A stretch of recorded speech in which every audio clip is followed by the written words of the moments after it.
ចាស្លឆាផ្កាខាត់ណាជាមួយនឹងប្រូកូលីរបស់យើងគឺឆ្អិនរួចរាល់ហើយគឺតំណងខ្លាំងមែនតើរសជាតិវិញគឺឆ្ងាញ់កាប់សេរីជំរាបសួរពុកម៉ែបងប្អូនថ្ងៃនេះមានម្ហូបថ្មីមួយមុខទៀតហើយមកណែនាំជូនគឺយើងឆាផ្កាខាត់ណាប្រូកូលីជាមួយនឹងសាច់ជ្រូកតាំងចឹងចាប់ដើមធ្វើជាមួយខ្ញុំទាំងអស់គ្នា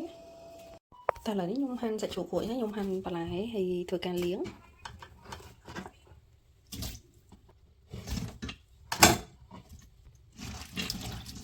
ខ្ញុំត្រាំវាបន្តិចសិនដើម្បីឲ្យ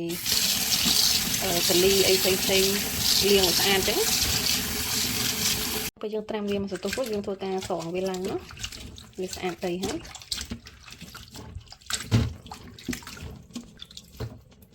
ទៀតខ្ញុំចាត់បន្លែលាងរួចខ្ញុំធ្វើការដាំទឹកសោះវាបន្តិចដើម្បីពេលដែលយើងឆាតែមួយផ្លែតយើងបានញ៉ាំអញ្ចឹងណាឥឡូវនេះទឹករបស់យើងពុះហើយខ្ញុំចាប់ផ្ដើមធ្វើការចាក់សោះបន្លែរបស់យើងណា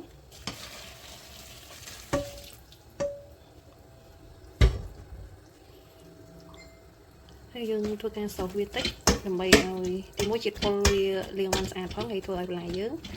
ពេលយើងឆាមួយផ្លែតគឺឆ្អិនអាចញ៉ាំបានអញ្ចឹងហើយខ្ញុំបន្តមកទៀតយើងធ្វើការចាក់បន្លែសោះយើងទៅពណ៌ស្រស់មែនទែនពណ៌តែឥឡូវរួចរាល់ហើយយើងមកធ្វើការដាក់ខ្ទះ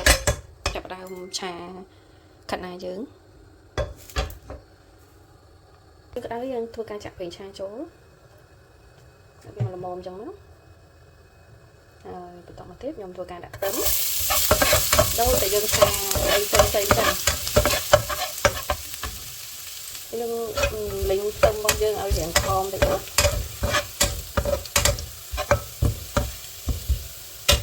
តែរាងក្រហមហើយយើងធ្វើការដាក់សាច់ចូល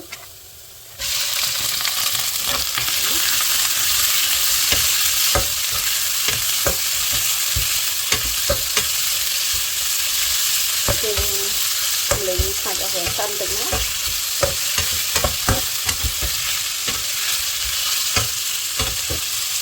ក៏ពីយើងលេងសាច់មើលទៅរាងស្អិនហើយយើងចាប់បានធ្វើការចាក់ប្រេងឆាក់ខ្យងចូលទៅយើងឆាបន្លែយើងកំចោលប្រេងខ្យងបន្តទៀតក៏ប៊ីចេងទឹកខ្នុរហើយយើងលូតទឹកហើយទេយើងចាប់ដើមកូរចូលគ្នាណា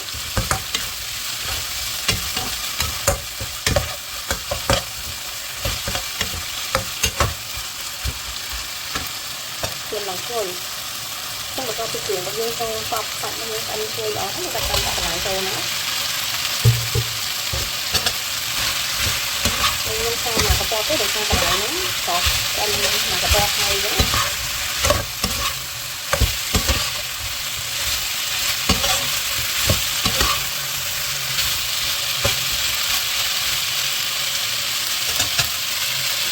ចំណង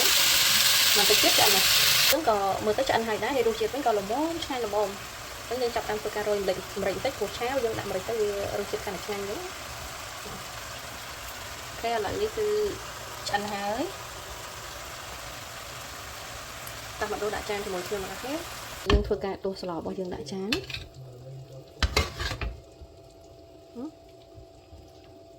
វ៉ាវត្រង់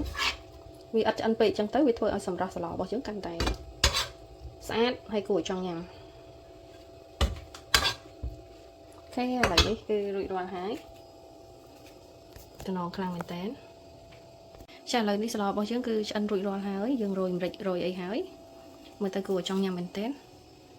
ហើយរសជាតិរបស់យើងគឺឆាមកល្មម